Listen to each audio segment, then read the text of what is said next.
अमेठी की सिटिंग सांसद, केंद्रीय मंत्री और 2024 की फिर से उम्मीदवार, और आज एक बड़ा नामांकन किया है।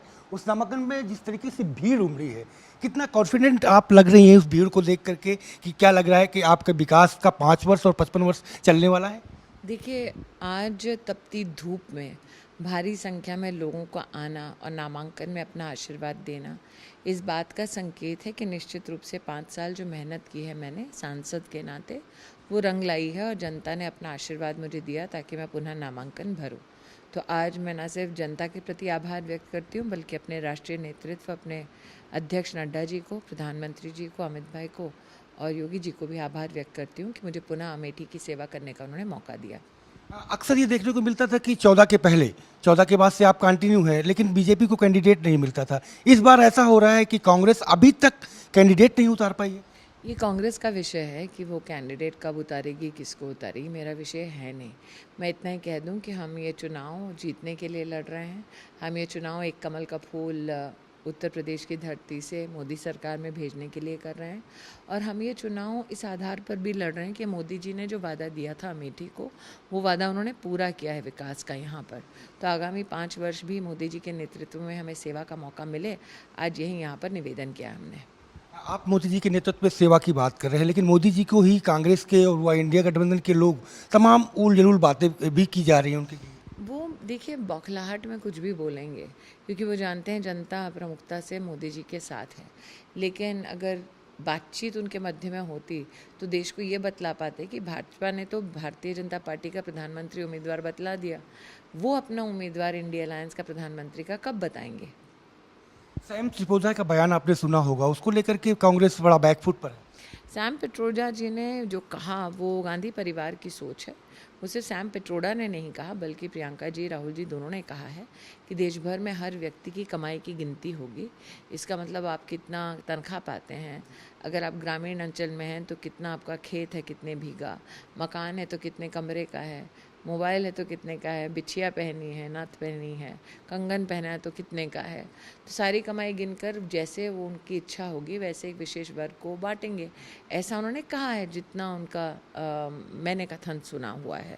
अब ऐसे कहने के बाद निश्चित रूप से हर हिंदुस्तानी के मन में ये प्रश्न जागृत होगा कि कमाएं हम, फिर कांग्रेस वाले किस अधिकार से उसको लेंगे। और आज तक कांग्रेस पार्टी का, विशेषतः गांधी परिवार का ये सत्य रहा है, उन्हें गरीब को अठन्नी तक नहीं दी आज तक।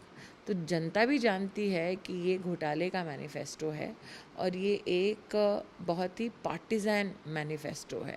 मतलब कि एक विशेष वर्ग को, कांग्रेस के वोट बैंक को समर्पित ये मैनिफेस्टो है।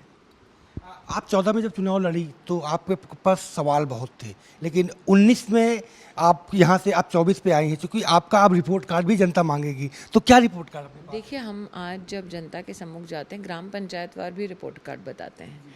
जैसे कि आज इन्होना में क्या क्या किया, महोना पश्चिम में क्या किया, हमने आज भादर भेटुआ में, या फिर बन्ना टीकर, यहाँ पे इसको पानी की ज़रूरत थी, निगोहा में पानी की ज़रूरत थी। तो ये सारे काम ग्राम पंचायत वार गिनाते हैं। लेकिन प्रमुखता से अगर आप लोकसभा क्षेत्र का काम देखें, 1,14,000 घर बने, 4 लाख परिवारों को शौचालय मिले, 3,50,000 परिवारों को पहली बार नलके का कनेक्शन मिला, 1.5 लाख परिवारों को पहली बार विद्युत का कनेक्शन मिला, मेडिकल कॉलेज पहली बार अमेठी में आया, सीएमओ का दफ्तर पहली बार अमेठी में बना, 200 बेड का अस्पताल पहली बार अमेठी में बना, ट्रॉमा सेंटर जगदीशपुर में पहली बार बना, गोमती नदी का पुल पहली बार मिला, सई नदी का पुल 30 साल की पुरानी मांग थी, उसको हमने पूरा होते देखा है। पहली बार अमेठी एक्सप्रेसवे से जुड़ी है।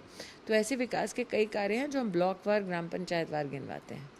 तो इस बार का 24 का चुनाव अमेठी की अगर खास करके बात करें तो क्या किस एजेंडे पे, विकास का एजेंडा रहेगा, या नामदार का एजेंडा? देखिए, विकास का एजेंडा है, मोदी की गारंटी है। मोदी जी ने कहा था देश भर में 3 करोड़ लखपति दीदी बनेंगी। अमेठी में अब तक 13,000 बन चुके हैं।